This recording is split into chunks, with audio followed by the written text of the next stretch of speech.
Hello everyone, my name's Sean and welcome to the Comic Gamer Movie Show. Sorry about the noise in the back, it's the AC, it's gonna just be on. I don't have anything to, you may or may not hear it, maybe you're not hearing it, but just in case you do hear something, it's the AC in the background. I am here to give you my review of a brand new, just came out not that long ago, on Netflix maybe 2 days ago, Umbrella Academy. Now, the Umbrella Academy is I think the guy's named Gerard Way. He's the lead singer of My Chemical Romance. He wrote this comic book, and the comic book has become a cult classic independent comic, really. I think it might be Dark Horse. Yeah, Dark Horse. I think it might be a Dark Horse comic, but Gerard Way, the lead singer in My Chemical Romance, wrote this comic, and the comic itself, I have not read the original comic, so this is like Preacher to me. Preacher, the show Preacher on AMC, I think it's written by Grant Morrison, but I can't remember. But like the show Preacher on AMC, I had never read either. It might be Neil Gaiman. I can't remember. It's it's a bigger name writer. But I had never read that comic either. But I took an interest in the show, because I was like, well, it seems interesting, and I loved Preacher. So coming into this, I was like, well, I like Preacher, and it's kind of giving me Preacher vibes, and I'm gonna watch this show. I have to tell you guys, Umbrella Academy is one of the best superhero comic book shows I've seen this year. I'd say this year. It's this and then The Punisher now, because those are the only two shows that really, like, superhero shows that really come out to me that I've seen. I haven't seen Doom Patrol. Maybe one day I'll get around and see it and then be like, oh wow, maybe it is great. But as far as I know, those are the only two shows I've seen, and I have to say Umbrella Academy is much better than Punisher Season 2. Umbrella Academy is great. Now, let me just set you up. Now, the Umbrella Academy comic and the show premise is there was on some random date, I can't remember the date, they keep saying it, so it's a kind of important date, some random date in like the 1980s, sometime 80s, somewhere, on one day, 43 women gave birth at the same time. Now that doesn't sound very, okay, what's the big deal with that? But you realize all 43 of these women were not pregnant when they were given a child. In fact, these women one of the first scenes you see is a girl, well, she's a woman, she's about like 18, jump into a pool. She's not pregnant. Her belly's not big or anything. And she gets out of the pool, full belly, water broke, pregnant. And like no one knows what happens. Now apparently this happened to many women, 43 women across the world. And this eccentric billionaire, who kind of looks like the Monopoly Man, but he's like really eccentric. He's got this British accent. He's kind of old school eccentric billionaire. And I like Tony Stark billionaire. He's like old money billionaire. And he went around the world attempting to purchase these children because of how he thought they were extraordinary. Bada bing, bada boom. He only got 7 out of the 43, which is a beautiful thing that they did to give themselves more room to make more stories, because they set up that there are at least 30 more kids out there who may or may not have stuff going on with them too. But leading into the big stuff, now he got all 47 of these kids, and all of them, except for one, have special abilities. Now, from roll calls, and he numbered them, I guess, by the number in which he got them, and the number of which he got them. Number 1 is Luther. Now, Luther is quote unquote the leader of the group. He was a kid. He has super strength. Now, Luther is going through a lot as well. He's the son who stuck around with the father while all the other ones did not stick around, because let me just let you know this off the top. He was not a very good father to them. He really raised them like lab rats. He had a assistant who was a talking monkey, who was a British sounding talking monkey. Talking monkey. He had a robot AI as a robot, and I guess an android as their mom, to portray to be the mom to them. And he really was business, He really didn't everything was numbered, everything was by the book. He gave them designated time periods to do things. He really ran, it was like running it was hard to tell, and that's the basis of the show is that he kind of fucked them all up in different ways.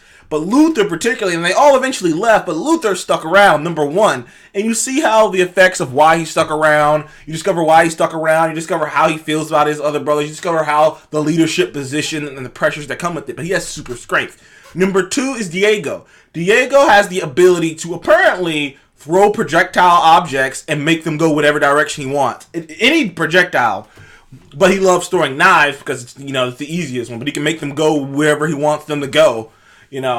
But yeah, that's YuGiOh's power. And he, as number two, he also has a bunch of baggage with him. He's kind of stuck in the past.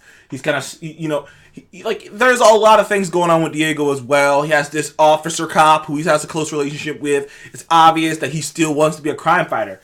Then you have number three, and I believe it's Alison. Now, Alison is a movie star. She's a movie star. She's beautiful. She's got a very strained relationship with her ex-husband and her daughter. And her superpower is that she can do this mind manipulation thing where she says, "I heard a secret." No, what was it? Secret. What was it? I heard a rumor.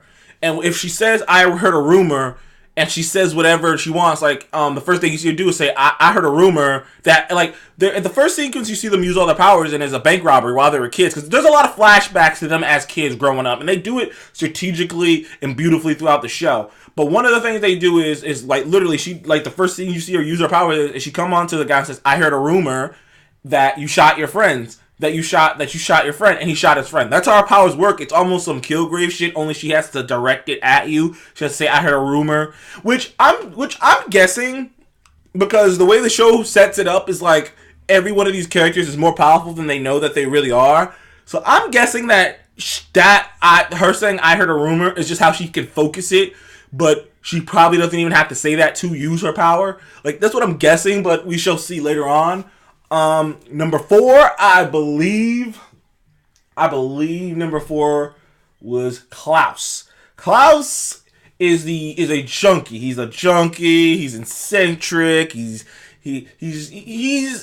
just that interesting family member he's a mooch. He's exhausted. He's constantly stealing shit. He's constantly doing shit. Klaus. If there was a fan favorite, Klaus was designed to be it, because he really is a scene stealer whenever he shows up. You never know what he's going to say. You never know what he's going to do. The word unpredictable describes Klaus. But you discover the reason he is the way that he is because his ability is to speak to the dead. And he can't quite control that ability. So sometimes he can't really sleep because all he can hear is dead people screaming out at him to help them or something, to help them with something.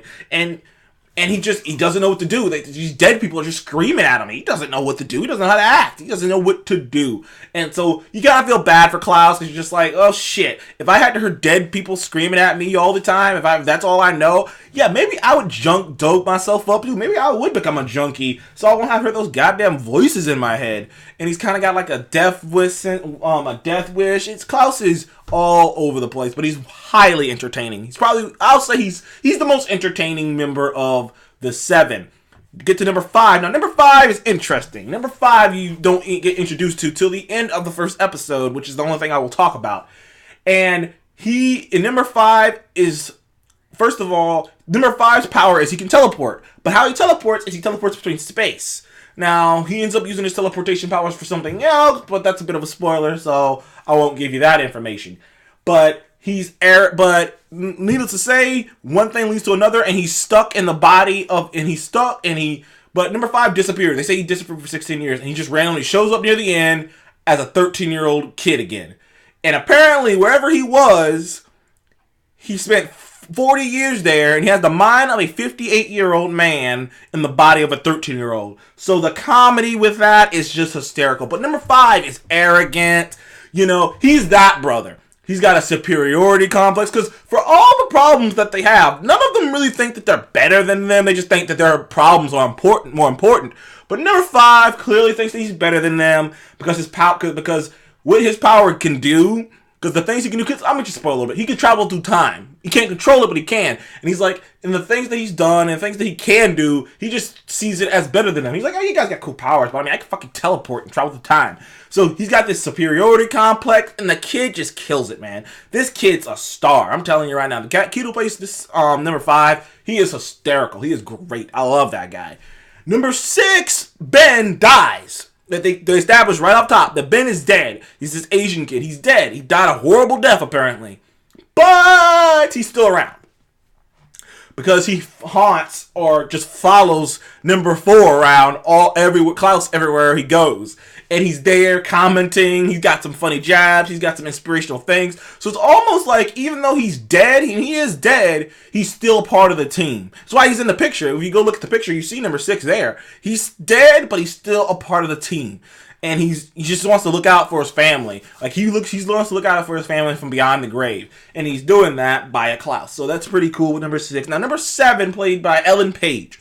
Now Ellen Page has had a rough go of it, in my personal opinion. She hasn't really been in any movies big in a while. Honestly, I can't remember anything I can't remember a big movie, a successful movie, a movie with like a 90% on Rotten Tomatoes that she's been in since Juno. And that movie came out in like 2005 or something. Like, she is not that young. She's still young. I think she's like 30 something, it's like 33, 35, but she's not like 20 anymore, you know, when she was in that and Juno, where she was playing up that like innocent, that small innocent stature girl. She can't do that anymore. She's just not that person anymore. So it's interesting for me to see her in this role, and I think she did a great job as number 7. Now, she is more important than you think.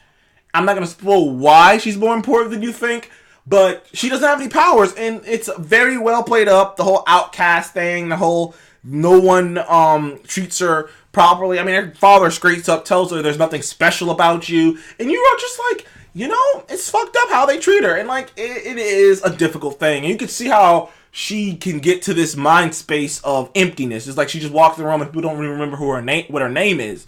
And the thing is, I'm gonna wrap this up because I've been gone a little long for a spoiler-free review. The thing is, this is a great show. I give it a 10. And the thing is, it is a great show. It's great artwork. It's great. It has a great soundtrack. Has great use of its soundtrack because each song it makes sense into the scene. It does a it's edited well, it's directed well, it's written well too. Like, things don't just happen for no reason on this show.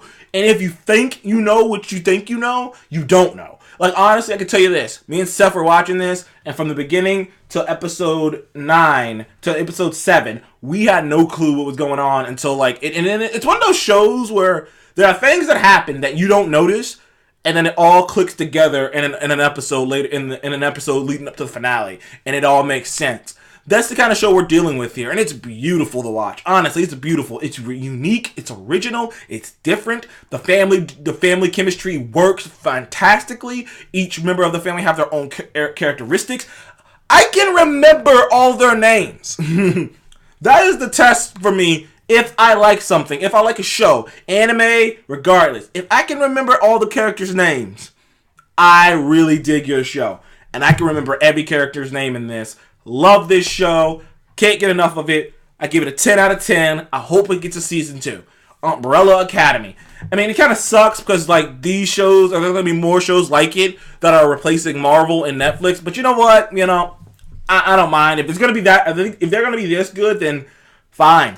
Thank you for joining me on the Comic Gamer Movie Show. Please remember to like and subscribe. What did you think of Umbrella Academy? Are you going to check it out? Did you like it? Did you not? Comment below. Let me know. And thank you for joining me on the Comic Gamer Movie Show. Once again, peace.